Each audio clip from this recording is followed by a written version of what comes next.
Hello tout le monde, j'espère que vous allez bien et bienvenue dans cette vidéo hebdo. Alors la semaine passée j'avais fait une vidéo qui était un peu déprimante selon certains et je tiens à m'en excuser.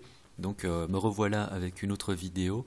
Je tiens vraiment à vous remercier par rapport à tous les messages positifs que j'ai reçus dans les commentaires, ça m'a vraiment touché. Donc on va essayer de continuer à faire ces vidéos hebdo et même si ça doit être un peu plus court que d'habitude, je ferai quand même en sorte d'essayer de continuer. Donc les vidéos, alors j'en fais aussi une parce qu'on a cassé un niveau qui était un petit niveau clé sur une échelle de temps, on va dire, beaucoup plus petite. Mais si on regarde, je vais d'abord parler de l'hebdomadaire et puis on va parler des échelles de temps plus petites. Donc l'hebdomadaire, la semaine passée, et ça fait déjà quelques semaines, je vous parle du fait que on est dans une uptrend, mais il y a quelque chose de moins positif, c'est tout simplement que le volume il est en baisse. Donc on a une uptrend avec du volume en baisse et ça c'est pas super bullish. Après si on regarde la Tennieme, ça fait déjà 1, 2, 3 semaines, il faut voir si on arrive à trouver du support, et si on arrive à trouver du support et continuer donc le mouvement ascendant, même si ici on fait une consolidation, et c'est ce que je pense qui va arriver, qu'on ait une consolidation, eh ben, ça pourrait être quelque chose de assez positif. Mais donc en ce moment je suis ni bull ni bear, on va dire que j'ai un sentiment de marché vraiment neutre, parce que je pense qu'on va venir faire une consolidation ici pendant un certain temps. Donc on peut voir qu'on est au sein d'une uptrend avec du volume descendant, donc ça c'est bearish, on est toujours au-dessus de la Tennieme, donc ça c'est positif en espérant qu'on y trouve du support. Si maintenant on vient casser, donc si on arrive à finir cette semaine et qu'on traverse comme ça, et que ensuite on a... après ce sera sur du weekly, donc il faudra attendre 2 semaines, mais sur cette semaine, si on voit qu'on passe à travers la Tennieme, qu'on clôture ici, ce serait pas positif. Si maintenant on vient clôturer, enfin si on vient traverser et que la clôture se fait à nouveau vers les niveaux auxquels on est actuellement, je considérerais que c'est pas forcément négatif. Alors sur le daily, donc sur le weekly on a ce que je disais tout de suite, c'est on a un sentiment mixte, et sur le daily c'est la même chose. Alors, ce bloc, je vous en ai parlé la semaine passée, je vous avais dit que je voulais qu'on passe au-dessus. Alors on était au-dessus, hein, la semaine passée je vous avais déjà dit il y a quelques semaines, je voulais qu'on passe au-dessus, qu'on trouve du support et que l'on continue le mouvement haussier. Or ici ce qu'on peut voir, ce qui se passe, c'est que on est passé au-dessus, on a trouvé du support, on travaille 1, 2, 3 fois, et ça c'était pas génial parce que c'est une zone de liquidité, donc une zone de liquidité c'est comme une zone de support, plus on vient travailler, plus ça devient faible, et là on peut voir qu'on est passé au travers, qu'on est en plein dedans. Alors si ce que j'avais fait, c'est que je l'avais précisé sur le 4 heures, et on va voir ça tout de suite. Alors la Tennieme, je vais l'éteindre, et c'est que pour le moment on travaille cette zone maintenant en tant que résistance, et ça c'est pas positif parce qu'ici on avait résistance, on est passé au-dessus, support, on passe au travers, donc là on est sur une zone on est possiblement sur une zone de pivot autour desquelles les prix vont évoluer. C'est pour ça que je suis neutre, je ne tiens pas à trader ça. Si on regarde sur le 4 heures, c'est quelque chose que je fais pas souvent. Alors dans les vidéos je sais pas, mais en dessous du 4 heures maintenant je ne touche plus parce que c'est des échelles de temps qui sont trop petites. Il y a quelqu'un qui m'a posé la question sur Facebook, ah tu penses quoi de cette divergence sur le 15 minutes? J'ai dit je ne trade pas ça tout simplement parce que c'est trop petit, il y a trop de volatilité, ça part dans tous les sens, et ça m'intéresse pas de trader sur ce genre d'échelle parce qu'il faut rester les yeux rivés sur les charts, et je préfère donc véritablement trader des échelles de temps plus grandes qui sont de l'ordre du daily, voire de l'hebdomadaire, et le 4 heures ça me sert simplement à prendre mes positions.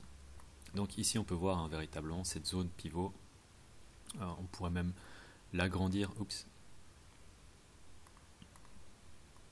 l'agrandir de la sorte, alors qu'on a tapé plusieurs fois dedans, et maintenant on est en plein dedans, et avec aussi cette zone de confluence avec donc cette ancienne résistance qui nous a servi de support ici, et on est pile poil dessus, et ça c'est pas positif parce que du coup ce qui est fortement probable c'est que l'on fasse quelque chose comme ça. Alors il faudra voir ce qui va se passer dans cette zone. Si maintenant on trouve du support et qu'on fait quelque chose comme ça, ce serait véritablement positif, et on retournerait vers quelque chose de très très bullish, parce qu'en termes de structure de marché, on voudrait dire que ici c'est véritablement un fake out, qu'on aurait donc un sommet qui vient comme ça.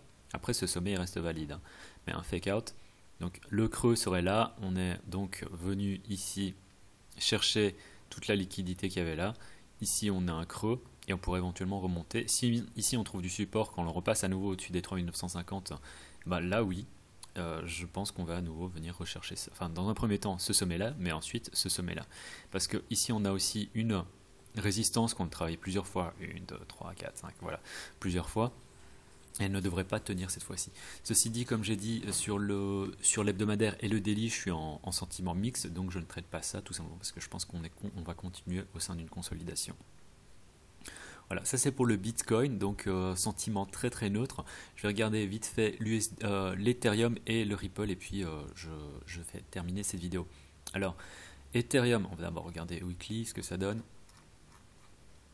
Weekly, on est clairement dans un range, hein. Déjà ici sur Ethereum, on a des prix qui oscillent déjà depuis un mois entre 143 et 123, donc ça fait un range d'une vingtaine de dollars. Sur le daily, alors je sais plus ce que j'avais dit la semaine passée parce que j'ai effacé des trucs. Je crois que j'avais dû tracer une trendline quelque part. Je ne sais plus comment, enfin soit.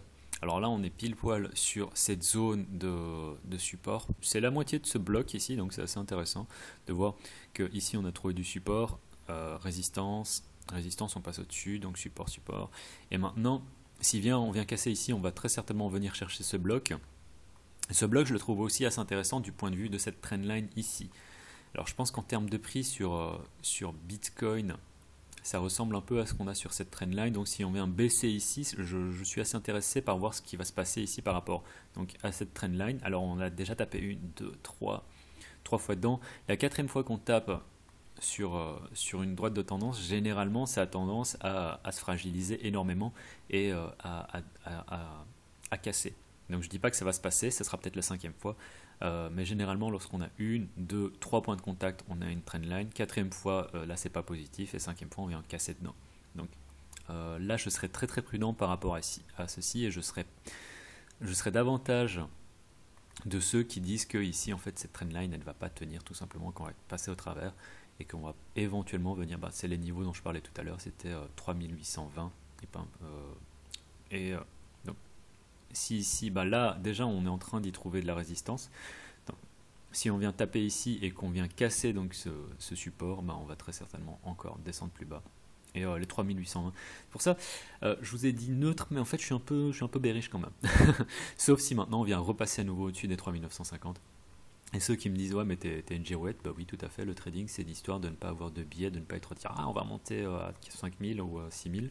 Non, c'est d'observer les prix et puis tout simplement de faire son analyse en fonction de ce qui se passe sur les charts. L'Ethereum, donc pour revenir à l'Ethereum, ici aussi, on est sur un support. Si on n'a pas de support ici, alors on est aussi au sein d'une consolidation. Ce qui m'intéresse, c'est de voir ce qui va se passer dans cette zone ici, on a une petite consolidation, donc c'est une zone d'intérêt. On peut voir qu'on a tapé une fois dedans. Ici, on peut taper une deuxième fois dedans et ce serait aussi, si on trouve du support ici, ça viendrait confirmer cette trendline. Et ici, on peut voir qu'on a tapé juste une fois dedans. Donc, je pense qu'on y trouvera du support sur Ethereum. Donc, la véritable zone d'intérêt pour moi pour prendre une position longue sur Ethereum, en fait, ce serait la zone des 123 à 118. Donc, ça, c'est pour moi la zone qui me paraît la plus intéressante. Pour le moment, je ne touche pas à ça non plus. Alors, Ethereum contre le Bitcoin, on peut voir aussi, c'est pas joli à voir. Là, on est dans cette zone, on a tapé plusieurs fois dans cette poule de liquidité. À mon avis, elle va pas tenir. En dessous de ça, on a ce petit support en fait, ici 1, 2, et en dessous de ça, on va chercher les 0.03 sats. Alors, Ripple.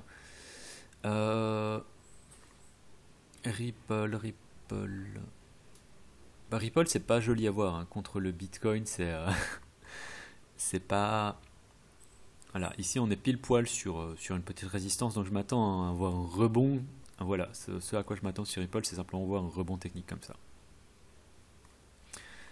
Et puis on va continuer la chute parce que là on est très clairement au sein d'une downtrend qui est très très bien installée, donc Ripple contre Bitcoin et Ripple contre l'euro.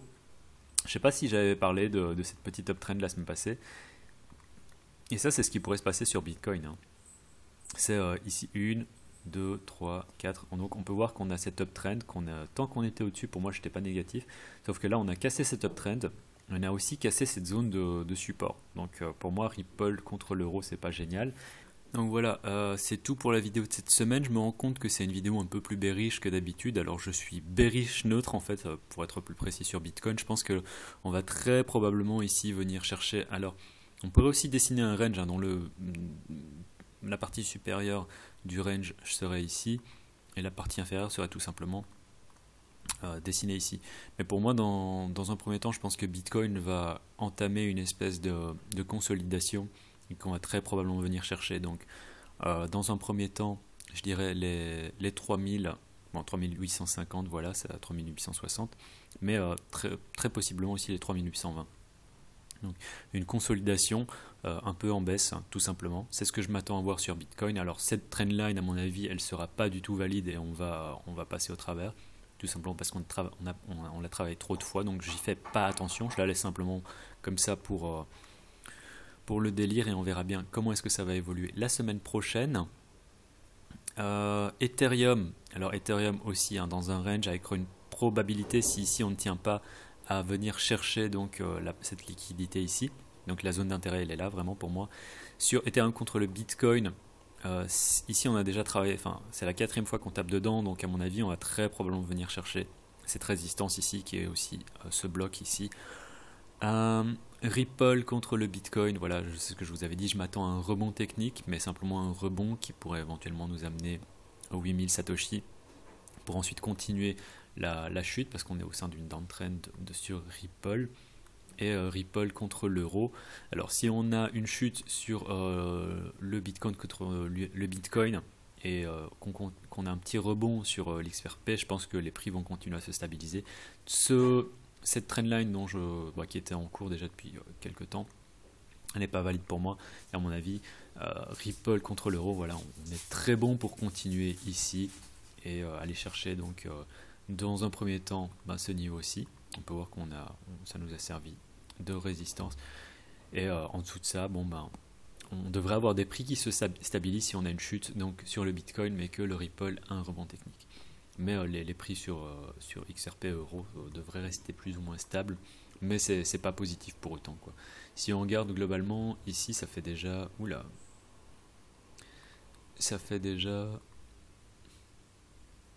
Ça fait 78 jours qu'on est dans un range avec une volatilité au plus haut de... Alors non, c'est pas négatif, hein, c'est quand même une volatilité de 25%. Mais à mon avis, ici, une énorme compression des prix.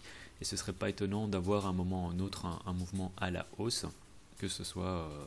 un mouvement d'expansion, que ce soit à la hausse ou à la baisse. Je ne dis pas que ce sera à la hausse, mais d'autant plus qu'on a quand même pas mal de résistance.